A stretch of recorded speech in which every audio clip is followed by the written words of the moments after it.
नमस्कार। क्या आप जानते हैं जो वरिष्ठ नागरिक है, जो सीनियर सिटीजन है, उनके द्वारा की गई कुछ गलतियां, कानूनी तौर पर की गई कुछ भूलें उनके पूरे परिवार के लिए सर दर्द का कारण बन सकती है।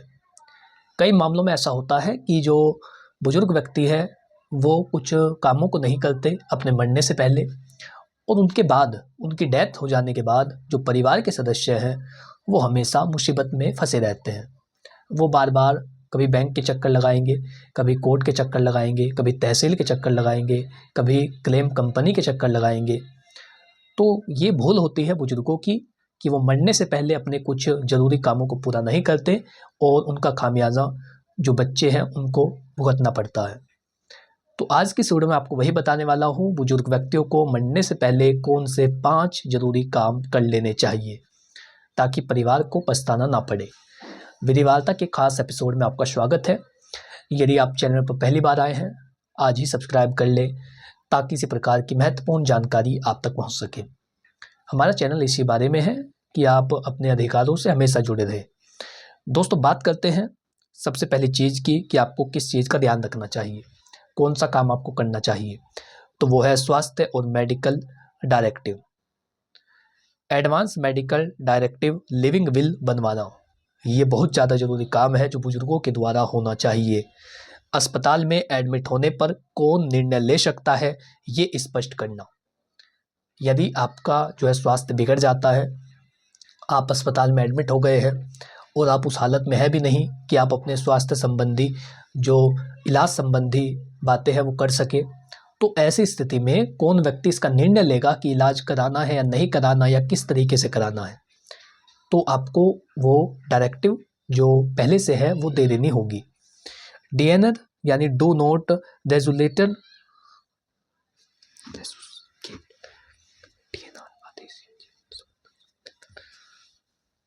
डीएनआर आदेश या जीवन समर्थन संबंधी निर्देश आपको पहले से दे देने पड़ते हैं।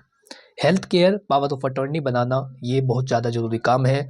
परिवार को स्वास्थ्य योजनाओं और मेडिकल डॉक्यूमेंट की जानकारी देना, ये आपका था मेडिकल संबंधी। यदि आपने कोई बीमा करा रखा हो तो उसकी जानकारी अपने बच्चों को दीजिए और इसी के साथ पहले से उन्हें डायरेक्शन दे दीजिए, निर्देश दे दीजिए कि कैसे करना होगा, आगे क्या प्रक्रिया होगी।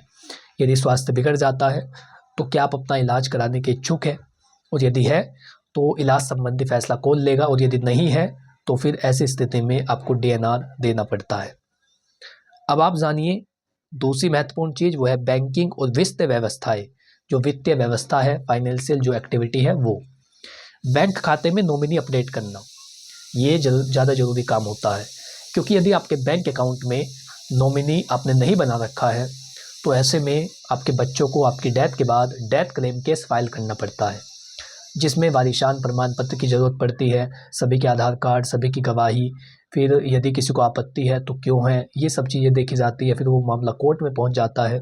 तो इन सब चीज़ों से बचने के लिए एक ही तरीका है, सिंपल सा रास्ता है कि आप नॉमिनी को नियुक्त करें। एक सही नॉमिनी अपने जो है बैंक अकाउंट में निर्धारित करें, नियुक्त करें, ताकि वो आपकी डेथ के बाद पैसे को ले सके। पेंशन, एफडी और इंश्योरेंस पॉलिसी की सही जानकारी बच्चों को देना, ये भी बहुत ज़्यादा ज़रूरी काम है जो फाइनेंशियल चीज़ से जुड़ा हुआ है। कि यदि आपने पेंशन कोई बनवा रखी है तो उसकी जानकारी बच्चों को दीजिए। कोई आपकी एफडी है, सीनियर सिटीजन सेविंग स्कीम है, उसकी जानकारी बच्चों को दीजिए। ऑनलाइन बैंकिंग के लिए पासवर्ड और डिटेल सुरक्षित रखना, ये भी आप जो इसकी डिटेल है वो किसी व्यक्ति को दे सकते हैं, विश्वसनीय व्यक्ति को। और कराधान और इनकम टैक्स डिटेल को अपडेट रखना, ये भी ज़रूरी काम है जो आपको मरने से पहले करना होगा। और इसी के साथ डिजिटल और ऑफलाइन दोनों तरीकों से वित्तीय दस्तावेज सुरक्षित रखना, ये भी आपकी जिम्मेदारी है। तो जो आपकी मेडिकल संबंधी है, फाइनेंशियल संबंधी है, उनसे संबंधित जो महत्वपूर्ण दस्तावेज है उनकी जानकारी किसी एक विश्वसनीय व्यक्ति को देना, ये बहुत अधिक महत्वपूर्ण काम होता है। और तीसरी चीज़ है जहाँ पर जो है बच्चों को सालों तक भटकना पड़ सकता है आपकी एक भूल के कारण, वो है संपत्ति का बंटवारा और गिफ्ट डीड। यदि आप ये सब चीज़ें नहीं करेंगे, प्रॉपर्टी से संबंधित अपनी जो है या तो वसीयत है या फिर गिफ्ट डीड है या फिर संपत्ति का बंटवारा है, यदि आप वो नहीं करेंगे, आप ये नहीं बताएंगे कि आपकी प्रॉपर्टी का विभाजन कैसे होगा, तो ऐसे में बच्चों को कोर्ट के चक्कर काटने पड़ते हैं। तो अपनी संपत्ति को बच्चों या परिवार को सही समय पर ट्रांसफ़र करना ये आपकी जिम्मेदारी है। और ट्रांसफ़र आपको करना होता है शर्तों के साथ, क्योंकि समस्या ये भी है कि यदि आपने एक बार ट्रांसफ़र कर दी तो फिर बच्चे आपके साथ दुर्व्यवहार करने लगते हैं, आपकी बिल्कुल भी केयर नहीं करते, देखभाल नहीं करते। तो उन चीज़ों से बचने के लिए ये ज़रूरी है कि आप संपत्ति को शर्तों के आधार पर ट्रांसफ़र करें। ट्रांसफ़र करना भी आपकी ज़िम्मेदारी है, नहीं तो बच्चों को फिरना पड़ेगा, सालों तक चक्कर काटने पड़ेंगे। लेकिन ये डर भी रहता है कि कहीं बच्चे देखभाल करना बंद ना कर दें। तो इस डर को ख़त्म करने के लिए गिफ्ट डीड में कंडीशनों को मेंशन कराएं। कानूनी सलाह लेना, किसी भी विवाद से बचने के लिए आपको कानूनी रूप से सलाह लेनी चाहिए। और ट्रांसफ़र की प्रक्रिया में सभी पूरे दस्तावेज अपने पास रखें और ये सुनिश्चित करना कि ट्रांसफ़र के बाद भी आपके अधिकार सुरक्षित है।